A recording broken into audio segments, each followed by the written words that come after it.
ఇక్కడ చూడండి మనకు బడ్జెట్ తెలిసింది అవునా. బడ్జెట్ తెలిసిన తర్వాత అంటే అంతకుముందు మనకు ఈ రియల్ ఎస్టేట్కి రావాలంటే ఫస్ట్ మనకి ఈ 3 పాయింట్లు ఇంపార్టెంట్. లొకేషన్ డెవలప్మెంట్స్ తెలిసి ఉండాలి, అది చాలా బాగా చెప్తాడు. తర్వాత సైట్ లొకేషన్ డెవలప్మెంట్స్ అంటే అదే లొకేషన్లో మన సైట్ ఉంటుంది, ఆ సైట్ చుట్టూ ఏమున్నాయి అది. తర్వాత సైట్ లోపల మనం ఏమేమి కమ్యూనిటీస్ ఇస్తున్నాం అనేది కూడా తెలవాలి. ఈ 3 తెలిసినప్పుడు మాత్రమే మనం కస్టమర్ని డైవర్ట్ చేయగలుగుతాం. ఈ 3 తెలియకపోతే కస్టమర్ని ఎట్టి పరిస్థితుల్లో డైవర్ట్ చేయలేమన్నట్టు. సార్ మీకు నెక్స్ట్ చెప్తారా? సరే.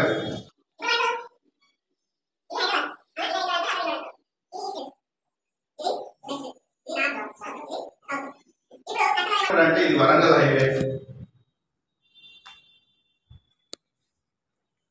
ఇది ముంబై హైవే, ఇది బెంగళూరు, ఇది ఒడిశా హైవే, కాశ్మీర్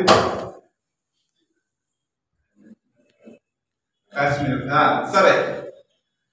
ఇక్కడ చూడండి సైట్ లొకేషన్ డెవలప్మెంట్స్ అంటున్నాం. మన వెంచర్లు ఎక్కడ ఉన్నాయి అది మెయిన్ ఇంపార్టెంట్. మన వెంచర్లన్నీ ఎక్కడ ఉన్నాయి? ఈ సౌత్ పార్ట్ లోనే ఉన్నాయి అవునా. లొకేషన్ డెవలప్మెంట్స్ అంటే ఈ సౌత్ పార్ట్ లో ఏమేమి డెవలప్మెంట్స్ ఉన్నాయి అనేదే ఇంపార్టెంట్.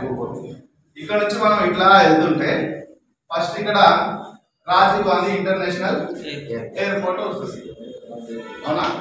ఇటు నుంచి ముందు కిందికి వెళ్తుంటే ఏమేమి వస్తాయి అనేది ఇదంతా కూడా లొకేషన్ డెవలప్మెంట్స్, లొకేషన్ హైలైట్స్ అని కూడా అనొచ్చు. ఇక్కడ ఏముంది అనేది మనము చెప్పగలగాలి. అట్లా చెప్పగలిగినప్పుడు మాత్రం ఆయన ఇక్కడికి డైవర్ట్ అవుతాడు. ఇక్కడికి డైవర్ట్ చేసినాం సరే. ఇప్పుడు నీ వెంచర్ ఉంది, నీ వెంచర్లోనే ఎందుకు కొనాలి అని అడిగిందనుకో, ఆ వెంచర్ చుట్టుపక్కల ఏమున్నాయి అనేది కూడా చెప్పాలి. ఇప్పుడు మనం డిటిసి హెచ్ఎండిఎల్ లేఅవుట్ ఒకటి ఉందాడ, ఆర్చిడ్ బ్లూమ్ ఉంది అవునా. హెచ్ఎండిఎల్ లేఅవుట్ ఉంది, ఆర్చిడ్ బ్లూమ్. ఈ ఆర్చిడ్ బ్లూమ్ కు ఏం లొకేషన్ హైలైట్స్ ఉన్నాయి? అక్కడ మనకు పిఎన్జి ఉంది, జాన్సన్ అండ్ జాన్సన్ ఉంది, డేటా సెంటర్ కూడా ఉంది, నాట్కో, ఎల్వి ప్రసాద్, జేపీ దర్గా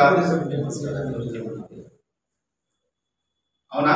ఇవన్నీ కూడా ఏమైతే మనకు సైట్ లొకేషన్ హైలైట్స్ కానీ సైట్ లొకేషన్ డెవలప్మెంట్స్ కానీ అవుతాయి అవునా. ఇది తెలియకుండా మనం ఈ దీంట్లో సేల్ చేయగలుగుతామా? సేల్ చేయలేము అన్నట్టు. తర్వాత సైట్ లో అమ్యూనిటీస్, ఈ హెచ్ఎండి లేఅవుట్ ఉంది, దీని లోపల ఏమున్నాయి? మనకు చాలా పెద్ద కాంపౌండ్ వాల్ ఉంది. ఎంత ఉంటుంది? అది 9 feet ఉంటుంది అవునా. కాంపౌండ్ వాల్ ఉంది, రోడ్లు ఉన్నాయి, 33 feet రోడ్లు ఉన్నాయి. తర్వాత ఇంకేమున్నాయి? ఎలక్ట్రిసిటీ ఉంది,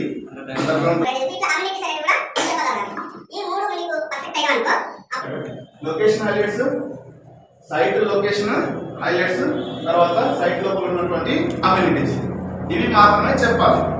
తర్వాత పేమెంట్ ఈవెంట్ అన్ని కూడా మన సార్ వాళ్ళే చూసుకుంటారు. ఇక్కడ లొకేషన్ అంటే సార్ చెప్తారు, అది చాలా మంది చివరి లొకేషన్ అంతా అయిపోతుంది, అంత డబ్బులు కట్టడానికి రెడీ అవుతారు, కానీ సేల్ క్లోజింగ్ లోనే చాలా ఇబ్బందులు పడతారు. సార్ వాళ్ళు చెప్తారు సరేనా. మనకు కావాల్సినవి కేవలం ఇదే, కస్టమర్ని ఫైండ్ అవుట్ చేస్తాం. ఎట్లా ఫైండ్ అవుట్ చేస్తాం అనేది రాసిట్టి FROC. కస్టమర్ని ఫైండ్ అవుట్ చేసిన తర్వాత ఈ నాలెడ్జ్ గెయిన్ చేయాలి. ఈ నాలెడ్జ్ గెయిన్ చేసి ఆయన దగ్గరికి పోయి ప్రజెంటేషన్ చేయాలి. ప్రజెంటేషన్ ఎట్లా చేయాలి? ఆయన దగ్గర ఉన్నటువంటి బడ్జెట్ ప్రకారంగా ప్రజెంటేషన్ అనేది చేయాలి. చేసి ఇక్కడ డైవర్ట్ చేసి మనము సైట్ విజిట్ చేపిస్తే అప్పుడు సైట్ క్లోజ్ చేసేది మాత్రం సార్ వాళ్ళ చేతిలో ఉంటుంది. Thank you so much.